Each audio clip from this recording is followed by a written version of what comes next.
YCP ప్రభుత్వం తీరని అన్యాయం చేసిందని టీడీపీ అధినేత చంద్రబాబు ఆరోపించారు. జీవో నెంబర్ 3ని ఎందుకు రద్దు చేశారో చెప్పాలని నిలదీశారు. ఇదేనా సామాజిక న్యాయం అంటూ ప్రశ్నించారు. అరకులో రా కదలిరా సభలో పాల్గొన్న చంద్రబాబు వైసీపీ పాలనలో కన్నీళ్లే దిక్కయ్యాయని ఆరోపించారు. మనం అరకు కాఫీని ప్రమోట్ చేసి ఈ రోజు వైసీపీ గవర్నమెంట్ గంజాయిని ప్రమోట్ చేస్తా ఉంది. నేను అడుగుతున్నా, నేనిచ్చిన జీవో నెంబర్ 3ని ఎందుకు రద్దు చేశారో సమాధానం చెప్పే ధైర్యం ఈ ముఖ్యమంత్రికి ఉందా అని మిమ్మల్ని అడుగుతున్నా.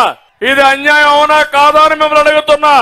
ఇది గిరిజనులకు ద్రోహం అవునా కాదా? నిన్న అంబేద్కర్ విగ్రహం పెట్టి నేనే సామాజిక న్యాయం చేస్తున్నా, దేశాన్ని ఉద్ధరిస్తానంటున్నావు. నేను అడుగుతున్నా, అరకులో ఒక సవాలు విసురుతున్నా. ఇక్కడుండే గిరిజనులకు జీవో నెంబర్ 3 ఇస్తే దీన్ని ఎందుకు తీసేశారో సమాధానం చెప్పే ధైర్యం ఈ ముఖ్యమంత్రికి ఉందా అని అడుగుతున్నా. ఇది సామాజిక న్యాయమా అని మిమ్మల్ని అడుగుతున్నా. 5 ఏళ్లలో ఒక్క మంచి పని మీకేమన్నా చేశారా అని మిమ్మల్ని అడుగుతున్నా. జరిగిందా అని మిమ్మల్ని అడుగుతున్నా.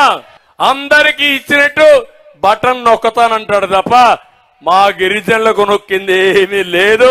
ఈ రోజు మీరు చూడండి, 16 పథకాలు గిరిజనుల కోసం ప్రత్యేకంగా పెట్టిన పథకాలని రద్దు చేసిన వ్యక్తి ఈ జగన్మోహన్ రెడ్డి. ఇప్పుడు లాటరైట్ పేరుతో బాక్సైట్ దువ్వే పరిస్థితికి వచ్చాడు. మన ఎమ్మెల్యేలు పోరాడారు, కాన్స్టిట్యున్సీ ఇన్ఛార్జ్ పోరాడారు, వాళ్ళ మీద కేసులు పెట్టాడు కానీ లాటరైట్ దోపిడీ ఆపలేదు. ఆ లాటరైట్ ఎక్కడికి వెళ్ళింది? ఏజెన్సీ ప్రాంతం నుంచి భారతీయ సిమెంట్కి వెళ్ళింది. భారతీయ సిమెంట్ ఫ్యాక్టరీ ఎవరిది అంటే గిరిజనుల యొక్క ఆస్తిని, సహజ సంపదని దోచుకునే వ్యక్తి ఈ జగన్మోహన్ రెడ్డి అని చెప్పి నేను మీకు తెలియజేస్తున్నా.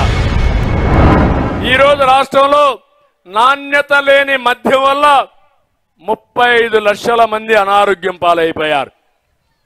30,000 మంది చనిపోయే పరిస్థితికి వచ్చారు. ఇంకో పక్కన చాలా మంది ఆర్థికంగా చితికిపోయే పరిస్థితికి వచ్చారు. ఇన్ని జరిగిన ఈ ముఖ్యమంత్రిలో మార్పు లేదు. ఇతను ఒక జలగమారిగా తయారయ్యాడు. ఈ పేదవాళ్ళ రక్తాన్ని తాగడానికి, మిమ్మల్ని నాశనం చేయడానికి, మా ఆడబిడ్డల మంగళసూత్రాన్ని తెంపడానికి వచ్చాడు తప్ప మనల్ని ఉద్ధరించడానికి కాదని చెప్పి కూడా నేను మీకు తెలియదు.